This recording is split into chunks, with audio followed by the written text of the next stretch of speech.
नमो भगवते वासुदेवाय नमः। आषाढ़ माह की कृष्ण पक्ष की एकादशी तिथि को योगिनी एकादशी का व्रत रखा जाएगा। इस बार यह व्रत 21 जून को मनाया जाएगा। ऐसी मान्यता है, जो भक्त योगिनी एकादशी पर भगवान विष्णु की पूजा करते हैं उनके सारे पाप मिट जाते हैं और मृत्यु के बाद भगवान विष्णु के चरणों में जगह प्राप्त होती है। व्रत और पूजा के अलावा योगिनी एकादशी पर हेममाली से जुड़ी यह कथा अवश्य आपको सुननी चाहिए।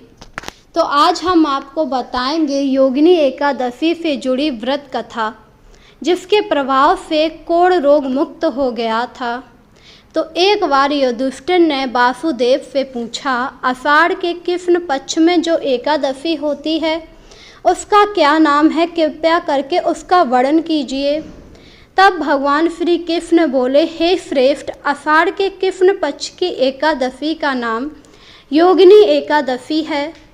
संसार सागर में डूबे हुए प्राणियों के लिए यह सनातन नौका के समान है। यह व्रत राजा कुबेर से जुड़ा हुआ है। अलकापुरी में राजा अधिराज कुबेर रहते थे। वे सदा भगवान शिव की भक्ति में तत्पर थे। उनके यहाँ हेममाली नाम का एक यक्ष सेवक था, जो पूजा के लिए फूल लाया करता। हेममाली की पत्नी बड़ी सुंदर थी। उसका नाम विफलदाक्षी था। एक दिन हेममाली मानसरोवर से फूल लाकर अपने घर में ही ठहर गया। वह अपनी पत्नी विशालक्षी के प्रेम में वशीभूत होकर घर पर आराम करने लगा। इधर कुबेर मंदिर में बैठकर शिव जी का पूजन कर रहे थे। उन्होंने दोपहर तक फूल आने का इंतजार किया।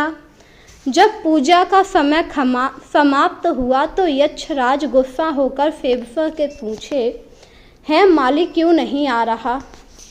इस बात का पता लगाओ, आखिर वो कहाँ है? यक्षों ने राजन से कहा, वह तो अपनी पत्नी की काम वासना में आसक्त होकर घर पर ही रमण कर रहा।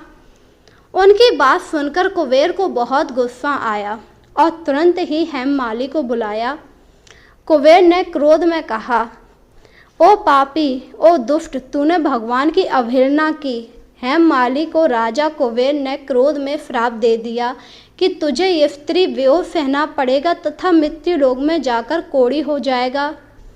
कुबेर के श्राप से हेममाली स्वर्ग से सीधा पृथ्वी पर जा गिरा और उसी क्षण कोढ़ी हो गया। भूख प्यास से दुखी होकर वह इधर उधर भटकने लगा। एक दिन वह मार्कंडेय ऋषि के आश्रम पहुंचा, परंतु शिव पूजा के प्रभाव से उसकी स्मरण शक्ति लुप्त नहीं थी। वहां उसने तपस्या करते हुए मुनिवर मार्कंडेय जी से दर्शन किए और उनसे कहा, मैं कुबेर का अनुचर हूँ।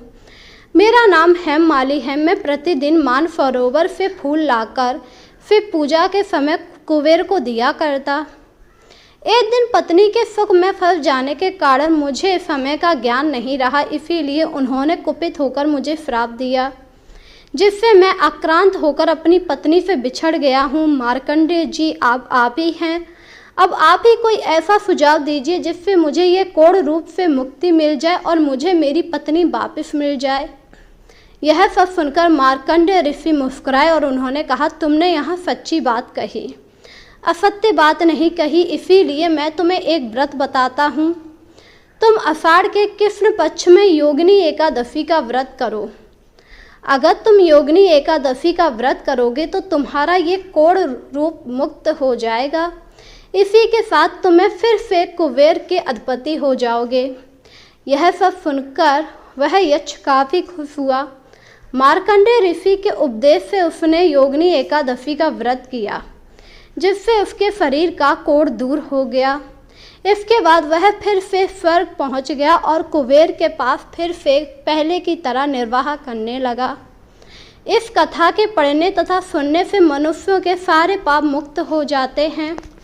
इस दिन आपको सुबह जल्दी उठकर विष्णु भगवान की पूजा करनी चाहिए। कथा अवश्य पढ़नी चाहिए, क्योंकि कोई भी व्रत कथा के बिना अधूरा माना गया है। तो बोलिए जय श्री कृष्ण।